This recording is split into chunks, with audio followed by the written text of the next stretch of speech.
Okay, so share ko sa inyo to guys, no. So ngayong araw guys ay meron tayo ditong phone device guys, no. So itong phone device na ito guys ay Realme C15 guys. So ito guys yung likod niya guys, no. So yung issue guys ng phone device nito guys ay lumalabas guys yung ilaw niya guys sa frame niya guys, no. So kung makita nyo guys, pandarin natin. Yan. So galing daw ito guys sa pinaripiran guys, no.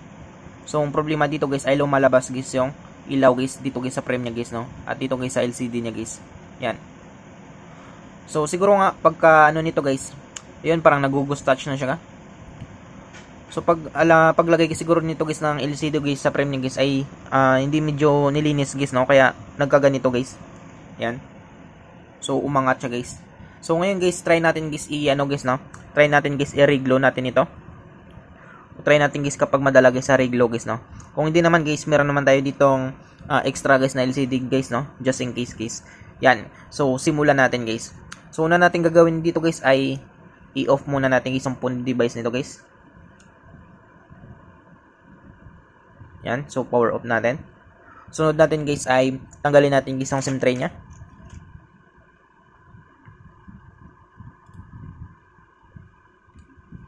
Yan. So tabi natin yan.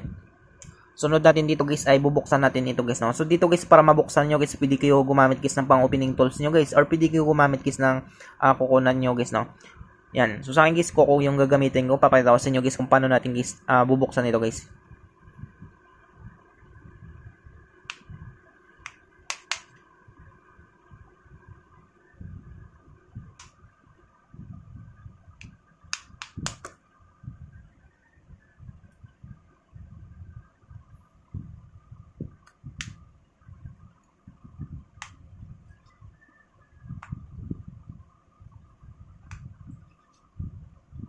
So ayan siya guys, no. So nabuksan natin guys. So dandan na natin. Yan. So ito guys yung loob niya guys, no. So tabi natin ito guys yung back cover niya.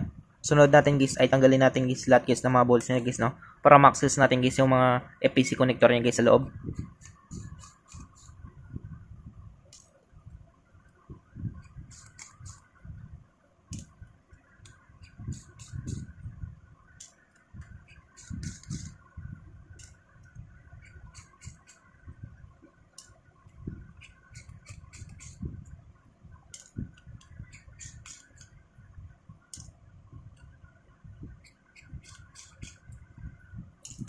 So ayan siya guys, no. So natanggal natin guys lahat guys ng mga bolts. So angatin natin guys yung cover guys ng motherboard niya guys, no. Yan. So ito guys yung loob niya.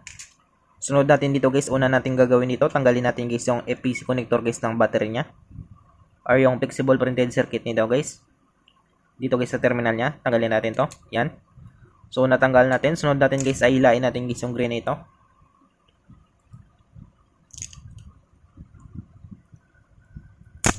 Yan. So natanggal natin guys, no. So tabi lang natin to. Sunod natin dito guys ay ito guys yung LCD niya guys, no. FPC connector guys ng LCD niya ito. So tanggalin natin to guys. Yan. So kung makita nyo guys, no, hindi natanggal guys yung plastic guys na ano, na red na ito. So sa LCD ito guys, no, siguro hindi nila natanggal guys kaya umangat ito guys, no. Kasi ito guys yung pulang plastic na ito guys, pwedeng papakapal ito guys, no. Kaya pwede mag-angat guys yung LCD guys, no, kapag hindi niyo natanggal ito. Meron kasing LCD guys na makakapal guys, no. Kaya siguro ito isa ito sa nagpakapal guys, no, kaya umangat siya guys. Yan. Sunod natin dito kung gagawin guys ay gamitan natin guys ng ano guys, no, heat gun guys. So padandaanan lang natin guys ng heat gun guys, no. Kasi pwedeng madali guys yung LCD niya. So 50-50 tayo dito guys, no. Pwedeng masira guys yung LCD or maging successful tayo guys. So initan lang natin guys yung ano niya, yung gilid niya para lumambot guys yung glue niya na nakadikit guys, no. Yan. So wag natin ano masyado tutok kasi baka matamaan guys yung ano niya, LCD niya guys.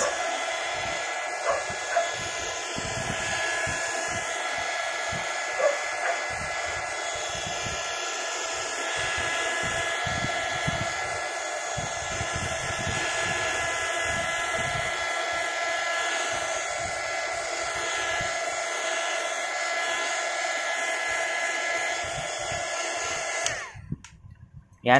So, ngayon guys ay tanggalin natin guys yung LCD niya. So, try natin guys tanggalin.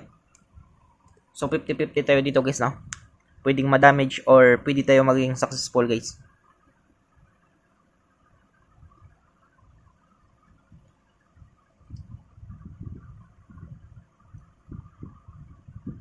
So dapat guys ay dahan-dahan tayo dito guys, no?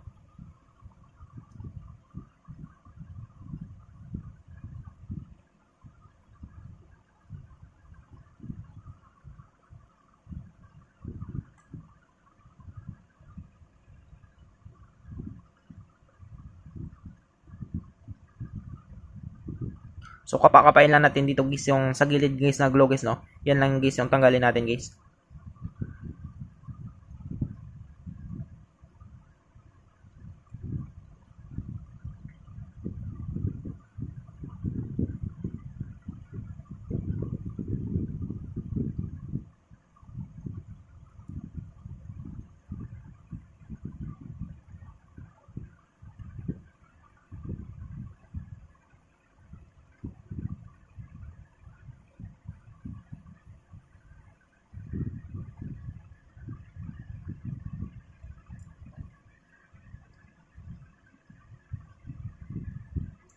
Yan.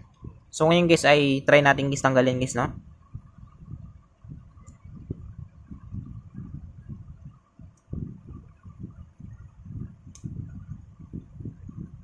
So dandan tayo guys.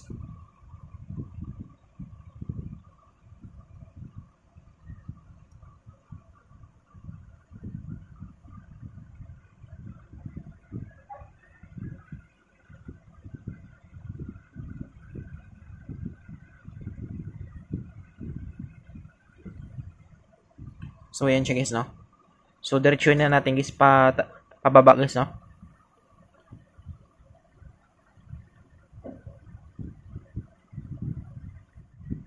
So hanggang dito lang tayo guys, no? Meron kasi dito ano guys, cable guys, baka pwedeng matamaan guys ng tools natin guys, no? Dito banda guys.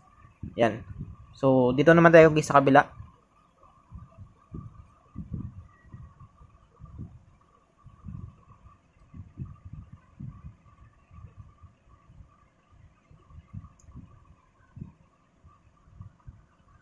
Yan. So natanggal na natin guys.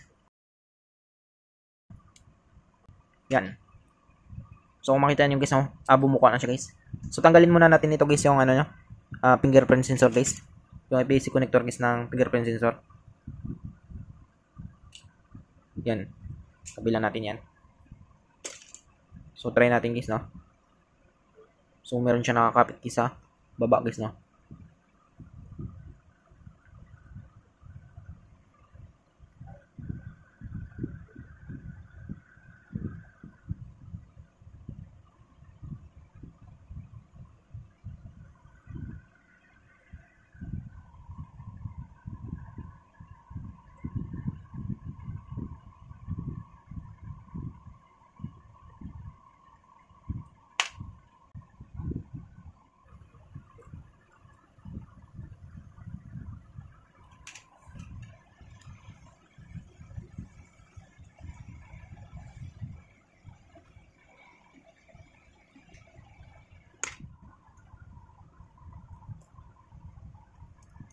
So yan siya guys, no?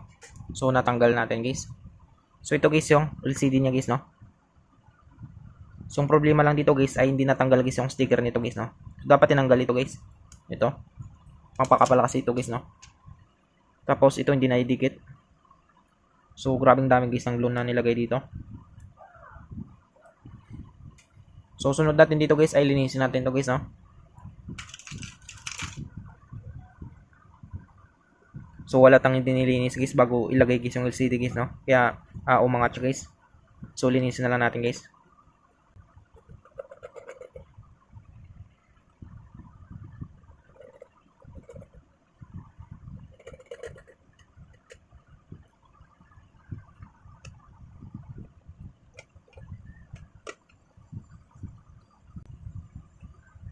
So maglagay muna tayo guys ng ano, cover niya para malinis natin ng mayos.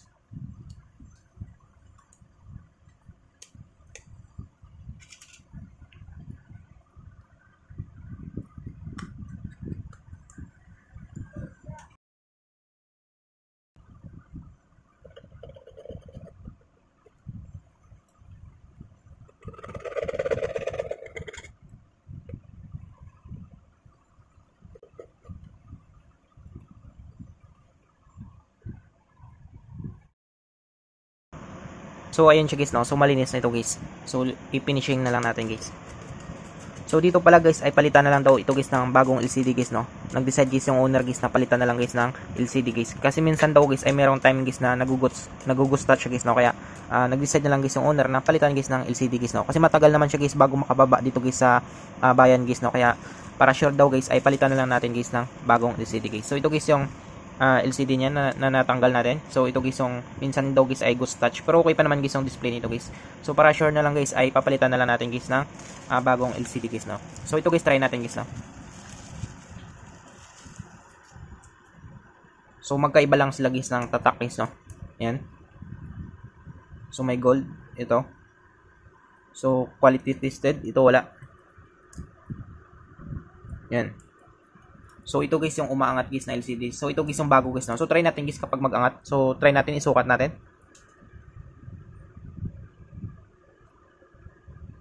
Yun, so fix na fix siya guys, no. So try natin ito guys, no. Try natin testing guys kapag may display ito guys yung bagong LCD. So kapag wala, pwede pa natin maibalik guys sa supplier guys, no.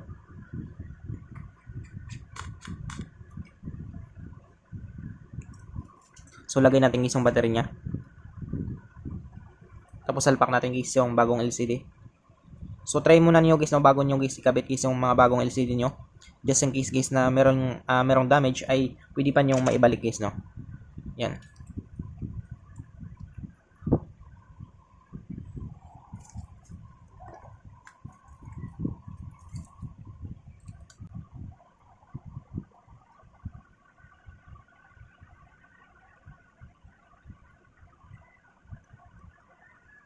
So try natin expand rin.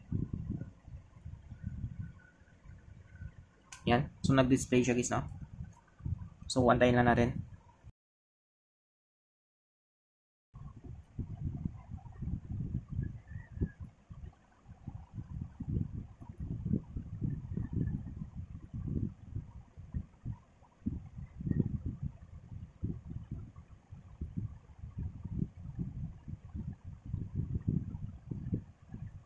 So yan siya guys, no. So try natin guys. So dito guys ay binigay sa atin guys yung password guys, no. So lagay ko lang guys yung password niya.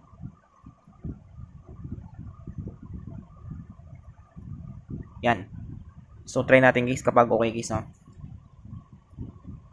So kapag okay guys yung function nito guys, so ano na natin guys, no. Salpakan natin. So okay naman guys. Yan. So walang damage guys, no. So ngayon guys ay i-off muna natin para masalpak na natin guys yung bagong LCD niya.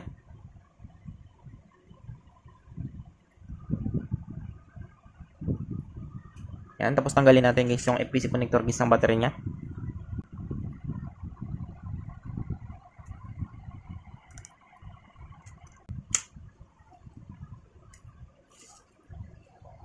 So tabi natin guys yung bagong LCD niya. Sunod natin dito guys ay lagyan na natin guys ng panibagong glue natin guys, no.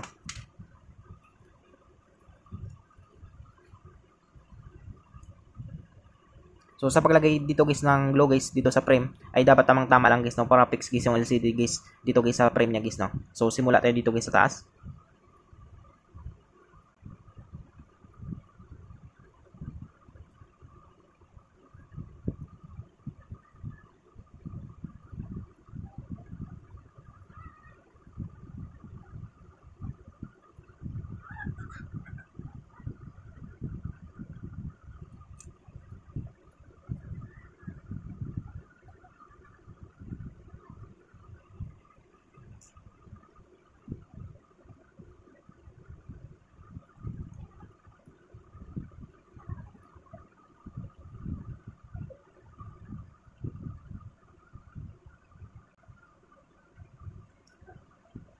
So ayan siya guys, no. Yan, so nalagyan na natin guys ang panibagong glue natin. Sunod natin guys ay kunin natin guys yung bagong LCD niya guys, no. So ito guys yung bagong LCD niya guys. So tanggalin natin dito guys yung mga sticker nito guys, no. So na-test naman natin ito guys. Kaya tanggalin na natin ito. Yan. Tapos ito guys yung sticker nito sa baba. Dapat may dikit natin to guys.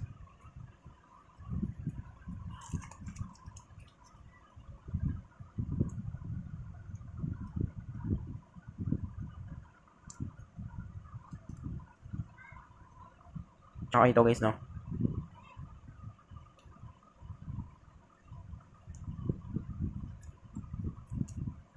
So ito guys, yung sa taas na ito guys, kahit mamaya na lang natin guys itanggalin ito guys, no? So pwede na natin siyang install to guys, no? So check nyo minsan guys, no? Meron yun dito ng plastic case sa camera. So sa akin wala naman guys, no? Yan. So salpak na natin guys.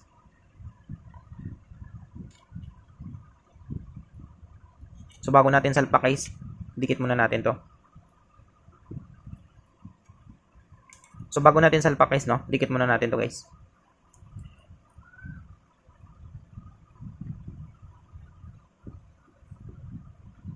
Yan. So nadikit na natin guys. Tapos salpak natin guys, no?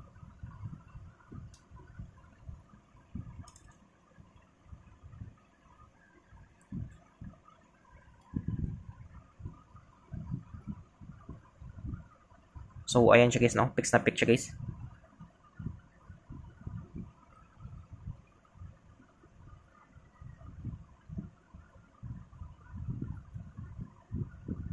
Yan. So parang balik lang siya sa stock niya guys, no? Fix na fix siya guys sa LCD niya. At dito guys sa frame niya guys, no? Yan. So sunod natin guys, install natin ito guys, no? So tanggalin na natin ito guys.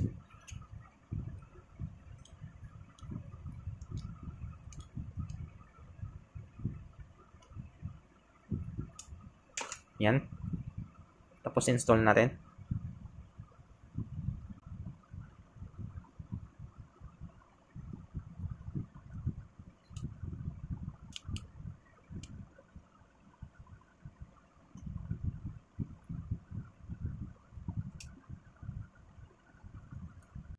So yan siya guys, no? So ang ganda guys ng pagka-install natin guys. Yan. So balik natin guys yung battery niya.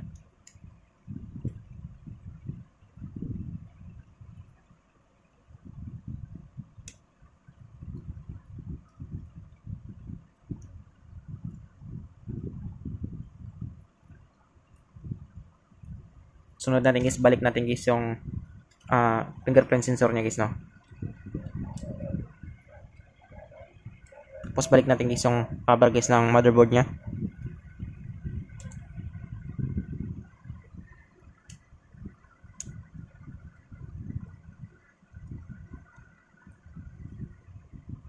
Yan. Tapos lagyan na natin guys ng bolt siya guys, no?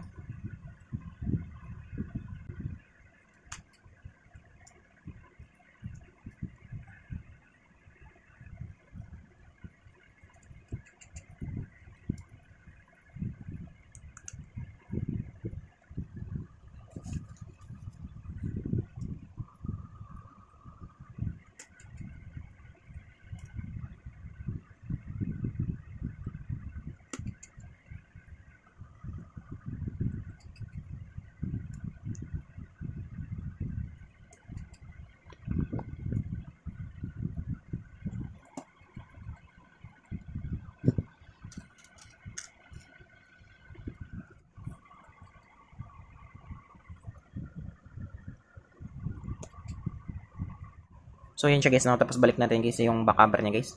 So install lang natin to guys.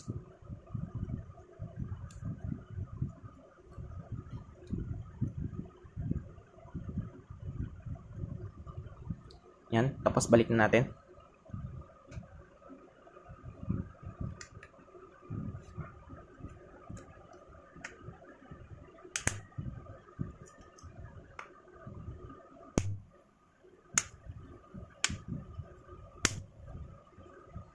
So balik natin guys yung SIM tray niya. Tapos pandarin natin guys, no? Yan. Tapos lagyan lang natin guys ng tape guys na bawat gilid niya guys.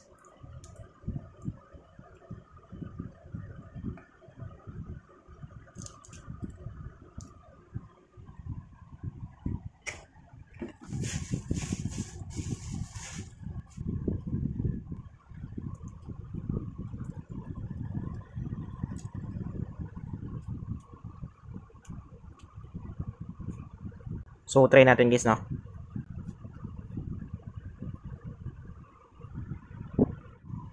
Yan. So try natin guys, no? Yan. So, ganun lang kadali guys, no? Kung paano natin guys mayos guys yung phone device natin guys. Yan. So, I hope guys na makatulong sa inyo itong video tutorial natin guys. Sa mga bago pa lang sa ating channel guys, no?